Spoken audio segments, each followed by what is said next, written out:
एक breaking news येते जालन्यामधनं। क्या हुआ तेरा वादा या सरकारनं निवडणुकीपूर्वी अनेक मोठे घोषणा केलेल्या होत्या। आत्तापर्यंत अंमलबजावणी मात्र प्रत्यक्षात कुठेही झालेली दिसत नाही असं म्हणत महायुती सरकारवर सर्वसामान्य महाराष्ट्रीय शेतकऱ्यांना फसवलं म्हणून विरोधी पक्षनेते अंबादास दानवे यांनी टीका केली। म्हणून सरकारनं केलेल्या घोषणाचा पाऊस पडला म्हणून आता त्यांना आंदोलनाच्या माध्यमातून आठवण करत देत आहोत। बाजार गेवरा या ठिकाणी विरोधी पक्षनेते अंबादास दानवे यांनी थेट गावकऱ्यांशी चर्चा केली। क्या हुआ तेरा वादा हे प्रश्न विचारण्यासाठी निवडणुकीपूर्वी या सरकारनं शेतकऱ्यांचे कर्जमाफी करू विविध घोषणा केल्या असून अद्याप कोणतेही शेतकऱ्यांचे प्रश्न सोडवले नाहीत। त्यासाठी मोठे आंदोलन उभं करणार आहोत असे अंबादास दानवे म्हणाले। उद्धव ठाकरे बोलल्यानंतर आम्हाला बोलण्याची काय गरज आहे? आम्ही आधीपासूनच सांगत आहे की शिवसैनिकांची सुद्धा हीच इच्छा आहे की महाराष्ट्राच्या हितासाठी निवडणूक ही वेगळी गोष्ट आहे। त्यामुळे महाराष्ट्राच्या हितासाठी आणि मराठी माणसाच्या हितासाठी राजसाहेब आणि उद्धवसाहेब एकत्र आले तर ती चांगलीच गोष्ट आहे आणि ते व्हावं अशी सुद्धा आमची इच्छा आहे। या सरकारनं अनेक मोठे घोषणा केलेल्या होत्या परंतु अंमलबजावणी प्रत्यक्षात मात्र कुठेही झालेली दिसत नाही असं म्हणत महायुती सरकारवर विधान परिषद विरोधी पक्षनेते अंबादास दानवे यांनी टीका केली। म्हणून सरकारनं त्यांनीच केलेल्या घोषणाची त्यांना आठवण करून देत आहोत।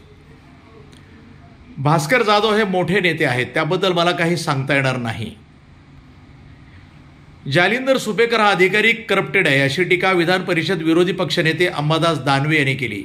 हे काही हगवणे यांच्यामुळे बाहेर आलेलं नाही, आधीपासूनच जालिंदर सुपेकर यांच्याविषयी ऑब्जेक्शन आहे असंही अंबादास दानवे यांनी मांडलं। बदल्या, खरेदी आणि कैद्यांना मिळणाऱ्या सवलती या सर्वांमध्ये जालिंदर सुपेकर आहे, त्यामुळं सरकारनं त्यांच्यावर कारवाई केली पाहिजे। लाडकी बहीण योजना बंद झाली तर आम्ही पुन्हा आवाज उठवू अशी प्रतिक्रिया अंबादास दानवे यांनी बोलताना व्यक्त केली।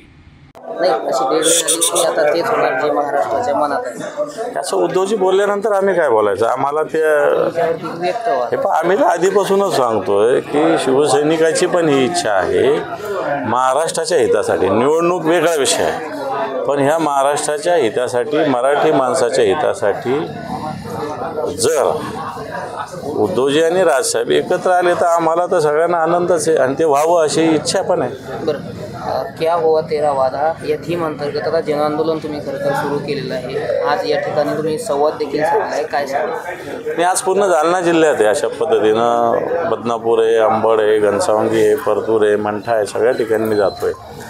काल पण मी सिल्लोड, फुलंब्री असे अनेक तालुके केले। उद्या परवा कंटिन्यू या आठवड्याभर करणार आहे आणि याच्यातून सरकारने मोठ्या घोषणा तर केल्या निवडणुकीच्या वेळेस, प्रत्यक्षात त्याची अंमलबजावणी शून्य आहे। आपण सरकारला त्यांच्याच घोषणेचं आठवण आम्ही करून देतो आणि तुम्ही क्या हुआ तेरा वादा, तुम्ही वादे केले होते ना जनतेशी, शेतकऱ्यांशी, तर हे काय झालं याचं? हा साधा प्रश्न आम्ही विचारतो, त्याचं उत्तर सरकारला द्यावं लागेल। बरं, लाडक्या बहिणीची फसवणूक केली तर कोर्टात जाऊ, अपात्रतेची कारवाई केली तर कोर्टात जाऊ असं बच्चू कडू म्हणतात। सध्या नियमाने जे काय ते दिलं पाहिजे अशा प्रकारची भूमिका आहे त्याच्यात। जालन्याचे माजी आमदार कैलासजी गोरंट्याल यांनी ठाकरे सेनेवर आरोप केला आहे की आता धुळे विश्रामगृहात एवढी जर रक्कम सापडली तर ही ठाकरे सेना सध्या काय झोपलेली आहे का, ती का आंदोलन करत नाही? वाटतं त्यांनी आधी पावलं उचलली पाहिजे। ठाकरे सेना योग्य पद्धतीने करतं, कोणी उचललं ते प्रकरण काढलं, कोणी बाहेर? जरा कैलास गोरंट्याला विचारा, पुढे काही होत नाही त्याच्यात। कैलास गोरंट्याला हे विचारा की ते प्रकरण कोणी काढलं बाहेर? अनिल गोटे शिवसेनेचेच आहे, संजय राऊत शिवसेनेचे आहे, जरा तुमच्या नेत्याने काय बोलत नाही म्हणतात ते काढलं तर आमच्या पक्षाचं आम्ही पाहू म्हणा, तुमच्या पक्षात तुम्ही बघा। तुमच्या गटाचे नेते भास्कर जाधव नाराज असल्याची चर्चा राजकीय 2019च्या मंत्रिमंडळात खरं तर मला घ्यायला होतं अशी खतखत त्यांनी व्यक्त केलेली आहे। ते मोठे ज्येष्ठ नेते आहेत, मला त्याच्यातलं काही जास्त माहिती नाही। जालिंदर सुपेकरांचा एक महत्त्वाचा प्रश्न आहे, 1 वर्षात 102 बदले त्यांनी केले आहेत, त्यांचा बदल्यांचा रेकॉर्ड 1 वर्षात 102 बदले। जालिंदर सुपेकर हा करप्टेडच आहे अधिकारी, हे काय आता आगवणीमुळे बाहेर आला अशातला काही भाग नाही। आधीपासून जालिंदर सुपेकराविषयी ऑब्जेक्शन्स आहे, म्हणजे बदल्यामध्ये, खरेदी याच्यामध्ये, कायद्यांना देणाऱ्या सवलतीमध्ये, काय ज्यांना वेगळ्या पद्धतीनं सुविधामध्ये जालिंदर सुपेकर सगळ्या महाराष्ट्रात आहे त्याच्यात अडकलेला आणि त्याच्यामुळे अशा अधिकाऱ्यावर सरकारने कारवाई केली पाहिजे. बरं, लाडकी बहीण योजना बंद होणार नाही असा पुनरुच्चार पुन्हा एकदा एकनाथ शिंदे यांनी. असं कसं होऊ शकतं? बंद नाही होऊ शकत. बंद झाली तर आम्हीच आवाज उठवू ना. बंद करा कोणी मागणी केली? उलट सगळ्यांना लाभ द्या आणि 2100 करा अशी आमची मागणी. NTV news Marathi.